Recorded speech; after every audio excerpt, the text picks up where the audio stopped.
Why is Nigerian government, both the Buhari government and now the Tinubu's government, Tinubu government did make a promise during the campaign that he was going to negotiate with these guys.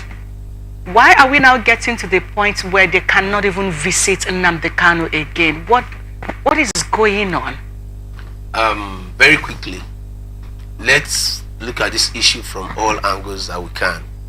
Firstly, you can realize that the court had quashed the 15 charges of treason as brought before her in respect of Nnamdi Kanu. True. Now, if the court has quashed all those 15 charges, I think in a normal and in a sane and normal society, the person should be allowed to go for one reason or the other.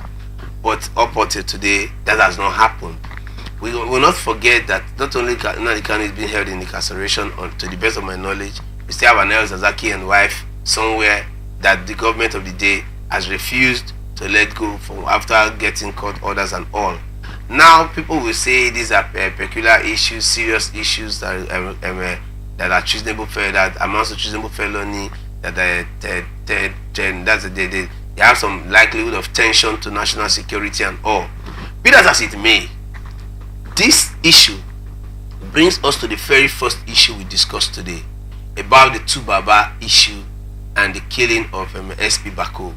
Now ask yourself, a security system that had intels and capacity to go to a foreign nation to possibly kidnap, because it is more or less, that is the English word that we all understand and all transpired, and that's the best English word to the knowledge of every roadside person, that what transpired in Kenya, right? Now it was brought in from that country against his wish, and to this day the Kenyan government and police have said they were not even aware, they were not part and parcel of that arrangement. So more or less it was kidnapped against security arrangements and bilateral relations both between Nigeria and the Kenyan government. And the British government had equally shown that he had frowned at the action up until today. And bringing him into the Nigerian space, and even in the Nigerian courts, the Nigerian judges and the Nigerian law has equally looked at it and have found him not guilty. But the Nigerian government still has reasons to keep him. I think at this point in time, the more serious issue is this. People are already casting aspersions or insinuating that the possibility of him not being alive or really deteriorating health-wise is very high. One would have thought that in the course of what we understand as about the laws of this country, one person in the DSS custody should be able to have access to his family. Look, it is embarrassingly painful, and I want to make this statement. We have seen a Kabiru Sokoto, somebody adjudged to be a non-terrorist, kill people, receive hugs from his wife and kids, even in the court. Up until today, before Nuribado tells us about the security state of this country, the Kuje Correctional Service was attacked prior to the general elections, and all the terrorists in that place were released.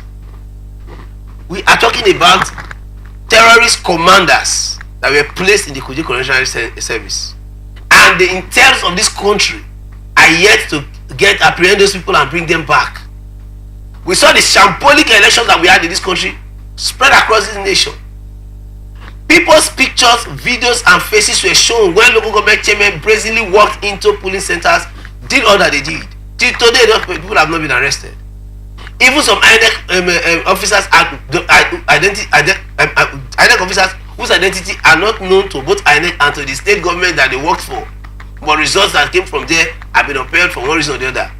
In the midst of all of this, a citizen of this country with rights and privileges, who has not raised any arm to the best knowledge of anybody, but based on statements that were inciting as regards to government allegations, and have been quashed by competent courts, yet that person has not even been released, and is now being denied access to his family and lawyers. And we are folding our hands and believing that the nation, everything is just fine. We are having a security safe haven now. We are working. We don't want to talk much. We are just getting results as a nation. Let us all speak to our consciences. let us all speak to our consciences and do the needful as a people. Because on this trajectory that we are pursuing or we are going, it's a trajectory that is bound to fail. It's a doomed trajectory. It is one sitting on the keg of gunpowder. We are pretending we cannot see it. We are pretending. Some people are arrogating to themselves gods and powers of God that they do not have and will never have, as whatever you call yourself, senior citizens, stakeholders of this country. You will never have and you don't have those powers. And until you come to terms and reality of this fact, you keep parading yourself and running around the charade of deluding yourselves of powers that you do not have. So I want to use the opportunity to equally beg that government should not overheat the polity. And we must always remember that there's a place in physics called the elastic limit. The people should not be considered or seen to have been pushed to the wall and begin to act in manners that the government cannot manage. The hunger in the land is much. We have not seen suicidal tendencies like we are seeing them most lately in this country. And it should bother people that are saddled with responsibility or privileged by God's providences to be in offices of power, to do what is necessary. There are important issues in this country, and this Nnamdi Kanu is one of such. We must look into this matter as a country. We must look into this matter as a people. We must look into this matter from even the legal viewpoint. How long is the courts going to be completely flawed? Decisions not upheld by political stakeholders, and the lawyers just feel everything is fine. They did their law, what's it called, in River State the other day. Most of these issues I do not know if they were ever discussed. I don't know what the aim of those meetings are. I don't know what the benefits of those meetings are, because the average Nigerian is just another gathering, it's just another symposium where people should be able to fraternize with themselves, and possibly for those of them that have the opportunity of meeting politicians and stakeholders, have some money to share. Outside of that, to the average Nigerian mind, it is just another symposium of fellows to gather and enjoy. But there are many serious issues in the Nigerian space that must be addressed, that must be looked at, and this is one issue